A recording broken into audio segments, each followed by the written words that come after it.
Nobody knew where he came from, nor even his real name if he had one, and yet because of the youngster's carroty-colored hair, he was known among the denizens of Chicago's South Side as Red Top, a child of the streets. He earned pennies running errands for some of the local hookers. What money he managed to save was usually spent on toys for other neighborhood children. At 15, he wrote on this piece of paper, quote, "They ain't no fun living this way. I'd sooner be dead."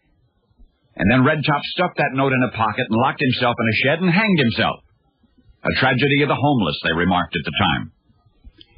And yet, knowing what we know of then and there, one kind of wonders about that. Drugs? I suspect so. We're right now in the midst of a nationwide drug-epidemic. Began in the 30s, sociologists say. These same experts acknowledge the fact that drugs such as opium were used prior to that in this country by lower-profile subcultures, the poor in particular, but it was during the 30s that drugs became fashionable among the upper class, therefore more highly visible. One report of the Times indicates that women were especially vulnerable, society ladies of all things, and that many used drugs indiscriminately as a mere substitute for booze. Even more shocking is that many young mothers of the 30s, as well as their private nurses, frequently used dangerous opiates to calm crying infants. It was in the 40s that shooting up became popular, recreational drugs administered through hypodermic injection, morphine and other opium derivatives as a rule. It was believed at the time that shooting up would not produce the interim cravings that other drug-taking methods did, but, well, they were wrong. Then came the war. The analgesic use of drugs among wounded soldiers created a new broad avenue of addiction. It even came to be called army disease. All too often, Johnny came marching home to face a brand new war, one which in some cases he would be fighting for the rest of his life. So drug addiction was to remain a significant problem through the 50s and 60s and the 70s. But historians will doubtless recall that the real drug-epidemic of the century belonged in the 80s. They'll recall, as did one Chicago daily newspaper, that mainstream young people could no longer go to a party without drugging themselves beforehand to put themselves at ease.